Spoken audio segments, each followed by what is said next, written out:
اعوذ باللہ من الشیطان الرجیم بسم اللہ الرحمن الرحیم۔ لال ٹی وی دیکھنے والے تمام مسلمانوں کو السلام علیکم ورحمۃ اللہ وبرکاتہ۔ ویڈیو دیکھنے سے پہلے آپ سے گزارش کروں گا کہ لال ٹی وی کو سبسکرائب، لائک اور کامنٹ کرنا ہرگز مت بھولیے گا۔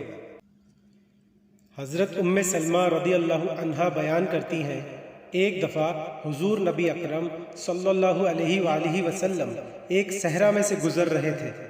کسی ندا دینے والے نے آپ صلی اللہ علیہ وآلہ وسلم کو یا رسول اللہ کہہ کر پکارا۔ آپ صلی اللہ علیہ وسلم آواز کی طرف متوجہ ہوئے، لیکن سامنے کوئی نظر نہ آیا۔ آپ صلی اللہ علیہ وسلم نے دوبارہ غور سے دیکھا تو وہاں ایک ہرنی بندھی ہوئی تھی۔ اس نے عرض کیا، یا رسول اللہ صلی اللہ علیہ وسلم میرے نزدیک تشریف لائیے۔ آپ صلی اللہ علیہ وسلم اس کے قریب تشریف لے گئے اور اس سے پوچھا، تمہاری کیا حاجت ہے؟ اس نے عرض کیا، اس پہاڑ پر میرے دو چھوٹے چھوٹے نومولود بچے ہیں، بس آپ مجھے آزاد کر دیجئے کہ میں جا کر انہیں دودھ پلا سکوں، پھر میں واپس لوٹ آؤں گی۔ آپ صلی اللہ علیہ وآلہ وسلم نے پوچھا، کیا تم ایسا ہی کرو گی؟ اس نے عرض کیا، اگر میں ایسا نہ کروں تو اللہ تعالیٰ مجھے سخت عذاب دے۔ پس آپ صلی اللہ علیہ وسلم نے اسے آزاد کر دیا۔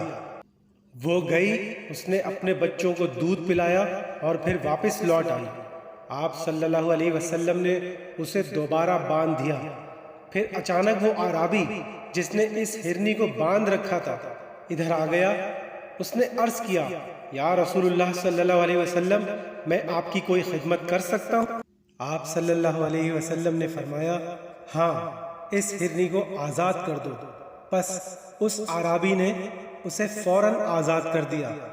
وہ وہاں سے دوڑتی ہوئی نکل گئی اور وہ یہ کہتی جا رہی تھی، میں گواہی دیتی ہوں کہ اللہ کے سوا کوئی عبادت کے لائق نہیں اور آپ صلی اللہ علیہ وسلم اللہ کے رسول ہیں۔